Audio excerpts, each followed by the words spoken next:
Hello all, I'm Sindhu C. In this video lecture, I'll be discussing about k-means clustering.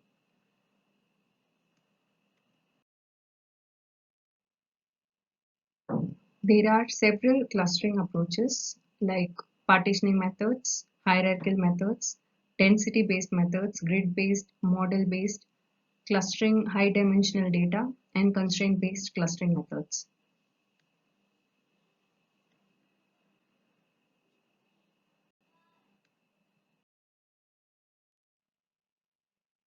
In partitioning approach, we construct various partitions and then evaluate them based on some criteria, like minimizing the sum of square errors.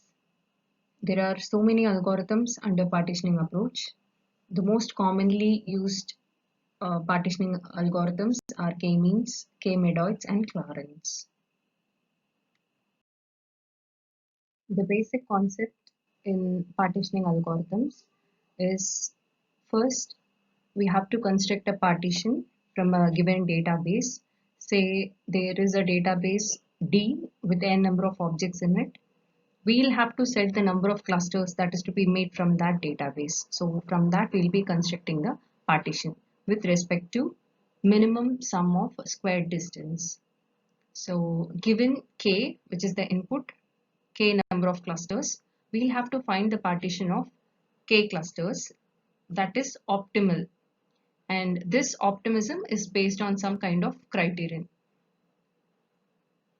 So first, the very first paper written on k-means was by McQueen in the year 1967, where each cluster is represented by the center of the cluster, which is basically the mean.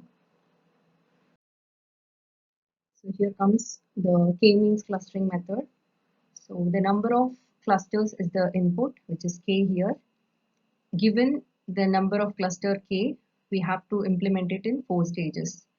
Partition the objects into k non-empty sets, which is randomly you will be making 3 clusters with some randomized data in it or random number of objects in it.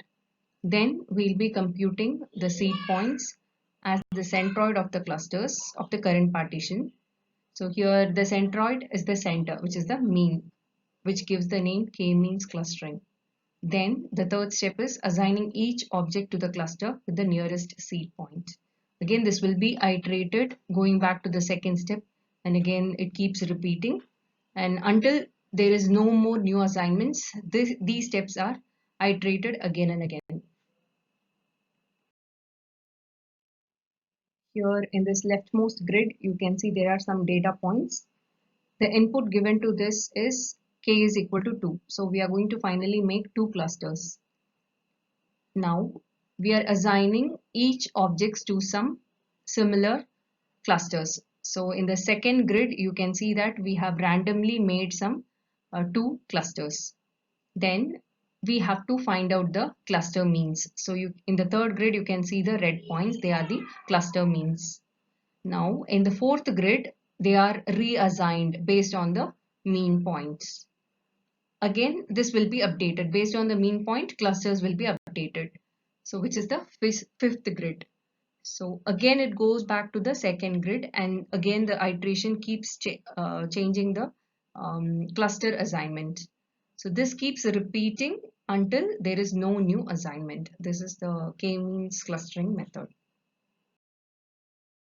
The strength of k-means method is it's relatively efficient. You can see the comparison.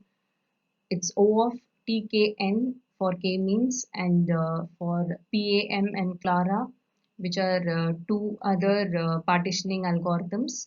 So k-means is better, where T is the number of iterations, K is the number of clusters, and N is the number of objects.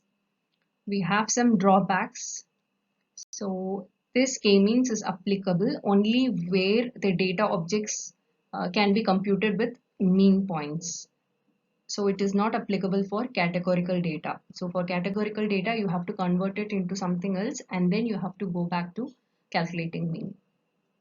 Again, you need to specify k, which is the number of clusters at the starting of the process. Then it is difficult to handle noisy data and outliers using k-means method.